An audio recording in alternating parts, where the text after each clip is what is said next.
찬송가 433장 찬양하겠습니다. 찬송가 433장 귀하신 주여 날 붙드사 함께 찬양하도록 하겠습니다.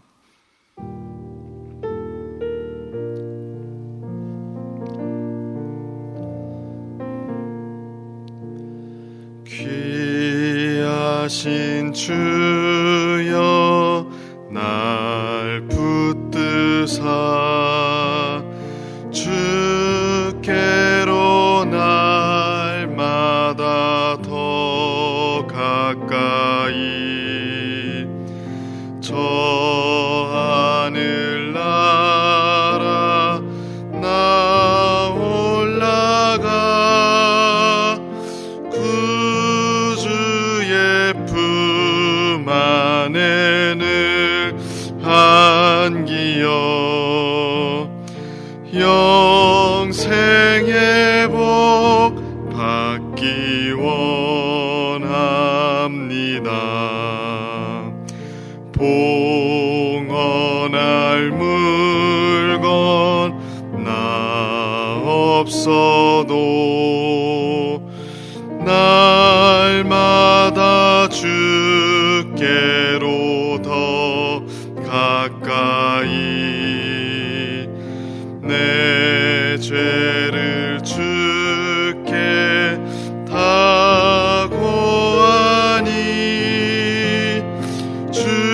주님의 보혈로 날 씻으사 눈보다 더 희게 하옵소서. 간악한 마귀 날 꾀어도 주 예수 앞으로 더 가까이 이 세상 속한 그 허영심 또 주 안색 각을 다 버리니 정결한 마음 내게 주옵소서. 이 세상 내가 살 동안에 주께로 날마다 더 가까이 저 배는 천국 나 들어가 한없는 복락을 다 얻도록 풍성하는 애를 주옵소서.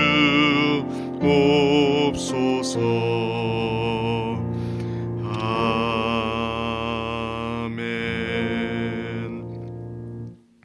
기도하겠습니다. 하나님 아버지, 오늘 또 우리에게 하루를 열어주시고 주께서 복 주시는 자리로 나아가게 하시니 감사합니다. 오늘 또 주님의 도우심과 은혜를 구하며 나아가오니 우리의 빈곤함을 채워주시고 우리를 일으키시는 주의 능력을 힘입게 하여 주옵소서. 매일매일 베풀어 주시는 주님의 은혜 없이는 우리가 살아갈 수 없사오니 오늘 또 주 앞에 나아갈 때에 우리의 심령을 새롭게 하시고 우리의 속사람을 강건하게 하여 주옵소서. 특별히 주님, 우리 인생에 주께 구할 문제가 너무나도 많이 있습니다. 오직 주님의 도우심 외에는 우리가 소망을 두지 않사오니 우리가 간구하는 모든 것에 응답하여 주옵소서. 무엇보다 성도들의 건강을 지켜주옵소서. 병환으로 고생하는 성도들에게 용기를 주시고 주 안에서 소망을 발견하게 하여 주옵소서. 또한 가정과 일터를 지켜주시고 평안하게 하시며 염려하는 일들이 주의 은혜 안에 해결되게 하여 주옵소서. 그리하여 우리 성도들이 어디에서나 주의 빛을 비추며 살아가게 하여 주옵소서. 또한 주님, 특별히 시간을 계수할 수 있는 지혜도 주셔서 인생을 낭비하지 않고 주의 뜻에 창념하며 사명을 이루는 인생 되게 하여 주옵소서. 오늘 또 주의 말씀 앞에 나아갑니다. 주시는 말씀을 통해 우리를 붙드시는 주의 은혜를 사모하오니 이 시간 우리에게 은혜를 베풀어 주옵소서. 모든 것에 감사드리며 예수님의 이름으로 기도드립니다. 아멘. 오늘 하나님께서 우리에게 주시는 말씀은 예레미야 51장 1절부터 10절까지 말씀입니다. 예레미야 51장 1절부터 10절까지 말씀, 우리 한 절씩 교독하도록 하겠습니다. 예레미야 51장 1절 말씀 제가 먼저 읽도록 하겠습니다. 여호와께서 이와 같이 말씀하시되, 보라, 내가 멸망시키는 자의 심령을 부추겨 바벨론을 치고 또 나를 대적하는 자 중에 있는 자를 치되 내가 타국이 늘 바벨론에 보내어 기질하여 그의 땅을 비게 하리니 재난의 날에 그를 에워싸고 치리로다. 활을 당기는 자를 향하여 갑옷을 입고 일어선 자를 향하여 쏘는 자는 그의 활을 당길 것이라. 그의 장정들을 불쌍히 여기지 말며 그의 군대를 전멸시켜라. 무리가 갈대아 사람의 땅에서 죽임을 당하여 엎드려질 것이요 관통상을 당한 자가 거리에 있으리라. 이스라엘과 유다가 이스라엘의 거룩하신 이를 거역함으로 죄가가 땅에 가득하나 그의 하나님 만군의 여호와에게 버림받은 호라비는 아니니라. 바벨론 가운데서 도망하여 나와서 각기 생명을 구원하고 그의 죄악으로 말미암아 끊어짐을 보지 말지어다. 이는 여호와의 보복의 때니 그에게 보복하시리라. 바벨론은 여호와의 손에 잡혀 있어 온 세계가 취하게 하는 금잔이라. 문민족이 그 포도주를 마심으로 미쳤도다. 바벨론이 갑자기 넘어져 파멸되니 이로 말미암아 울라. 그 상처를 위하여 유향을 구하라. 혹 나으리로다. 우리가 바벨론을 치료하여 하여도 낫지 아니한즉 버리고 각기 고향으로 돌아가자. 그 화가 하늘에 미쳤고 궁창에 달하였음이로다. 여호와께서 우리의 공의를 드러내셨으니 오라, 시온에서 우리 하나님 여호와의 일을 선포하자. 아멘. 오늘도 하나님의 은혜를 사모하는 마음으로 나온 우리 성도님들에게 이 시간 주님께서 말씀 주시고 또 기도할 때에 응답 주시기를 축복합니다. 본문의 말씀은 계속해서 바벨론에 대한 심판을 말해주고 있습니다. 하나님께서는 바벨론을 심판할 자를 보내어서 그들을 멸하시겠다고 선포하셨죠. 이 계속되는 심판의 내용에서 우리가 계속적으로 발견하게 되는 내용이 무엇입니까? 하나님께서 바벨론보다 크시다는 것입니다. 세계를 호령하는 그 거대한 바벨론 제국은 사실은 그저 하나님의 손에 붙들린 도구일 뿐이라는 것. 그래서 하나님이 바벨론을 사용할 권한도 가지고 계시고 그들의 잘못에 대해서 심판할 권한도 가지고 계시다는 것, 이 사실을 우리에게 계속해서 알려주고 있습니다.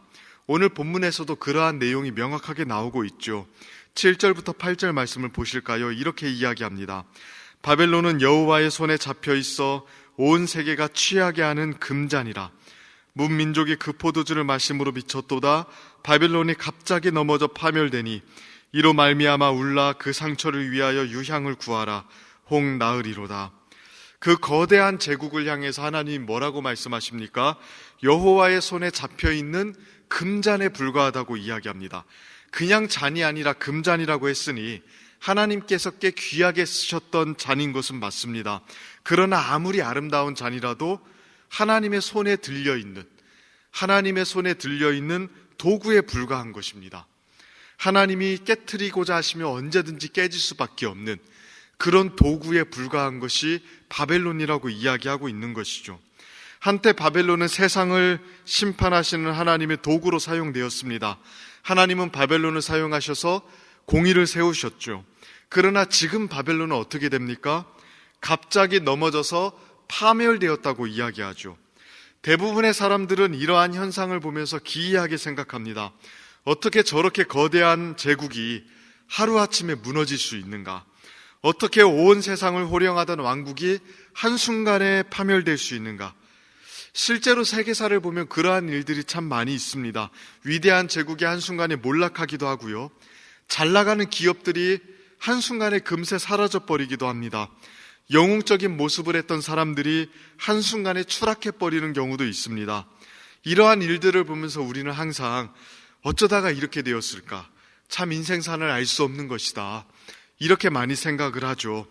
하지만 이러한 일들이 일어나는 이유가 무엇입니까?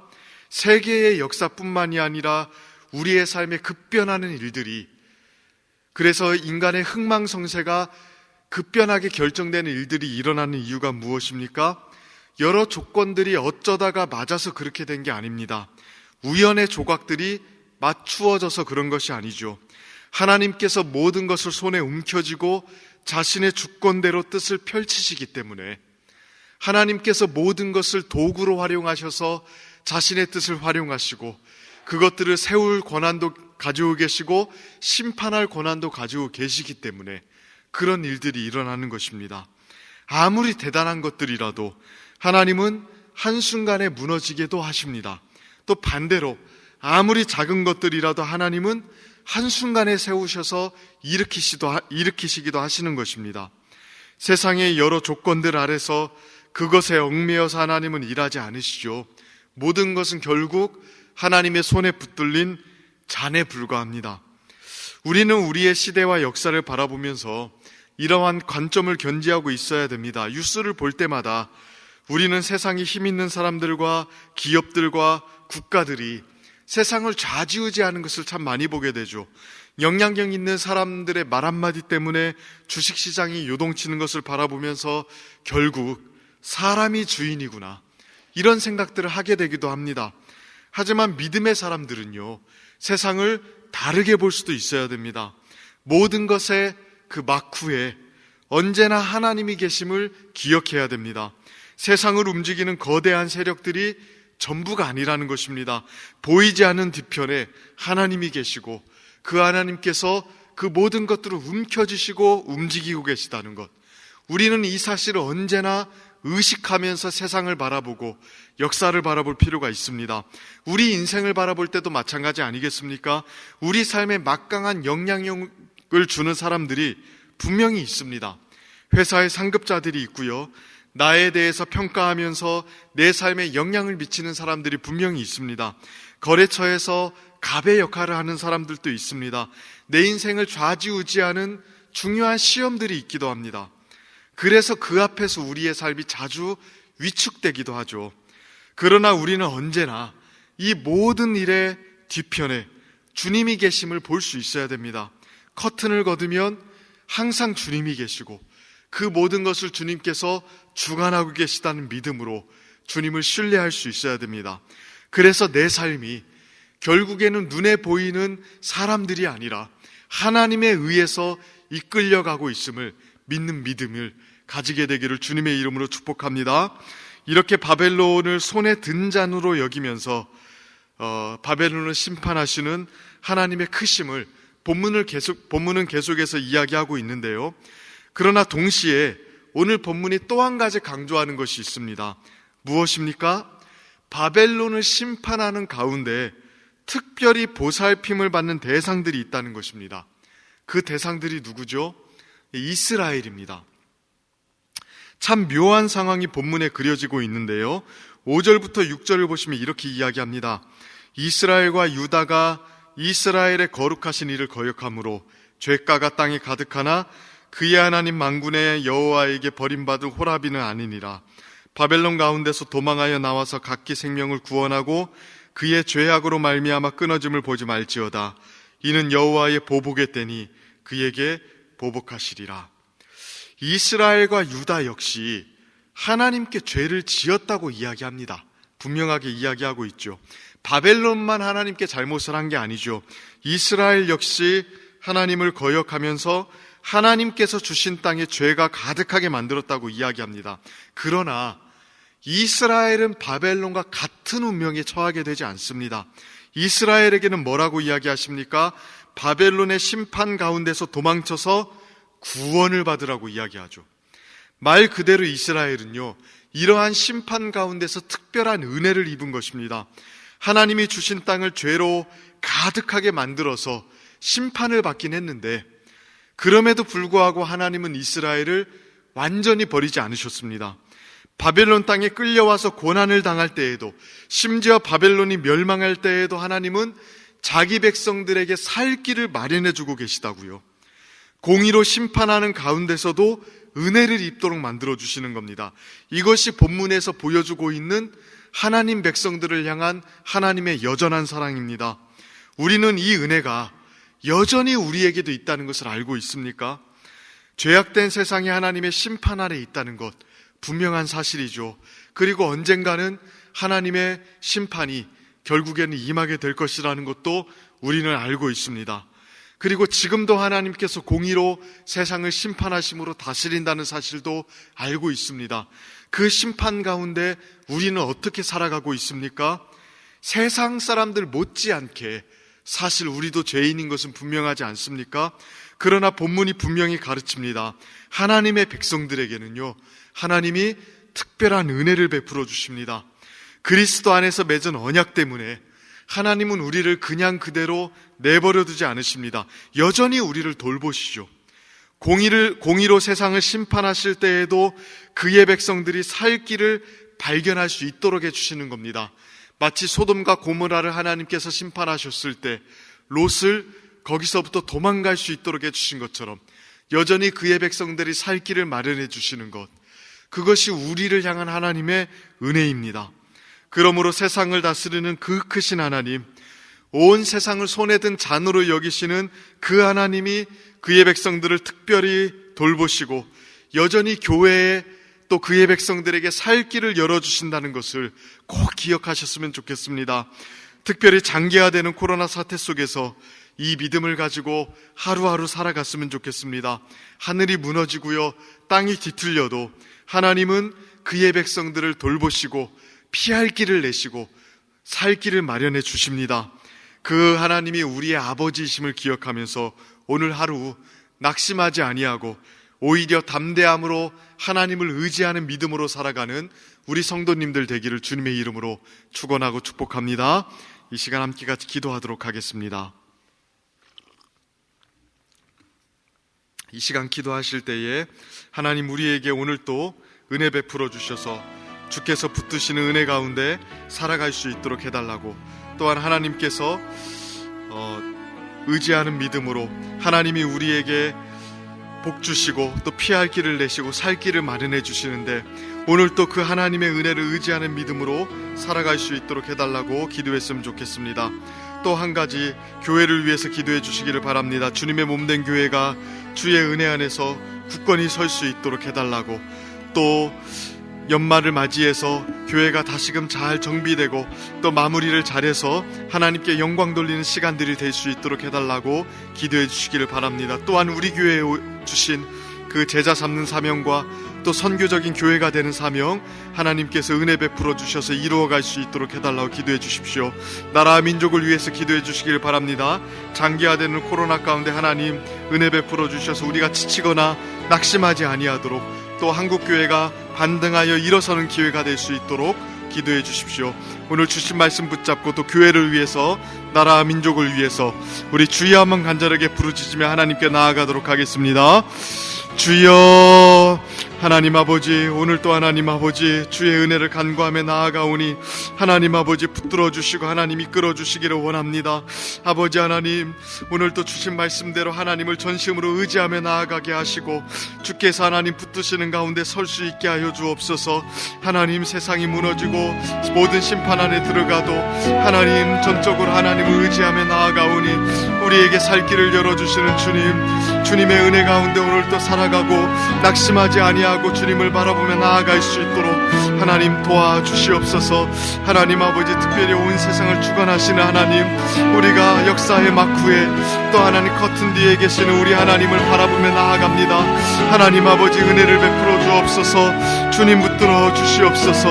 아버지 하나님, 주께서 다스리시고 이끌어 가시는 것들을 바라보며 소망을 가질 수 있도록 도와주시옵소서. 교회를 기억하여 주시기를 원합니다. 교회의 주인 되시는 주님, 주님께 영광 돌리며 주님을 높여드리기를 원하오니 하나님 아버지 도와주시고 하나님 붙들어 주시옵소서. 하나님 아버지 함께하여 주시옵소서. 오늘도 하나님 아버지 우리 교회에게 은혜 베풀어 주셔서 교회가 선교적인 사명을 잘 이루어 나가며 제자 사는 사명들을 잘 이루어 나갈 수 있도록 하나님 아버지 도와주시옵소서. 나라와 민족을 기억하여 주시고 이 나라의 민족이 하나님 아버지 주의 은혜 안에 굳건히 서게 하여 주시되 지치거나 평안함을 깨뜨리지 아니하고 하나님의 은혜를 더욱더 바라보며 나아갈 수 있도록 하나님 아버지 도와주시옵소서. 주께서 하나님 아버지 역사하여 주시옵소서. 이끌어 주시옵소서.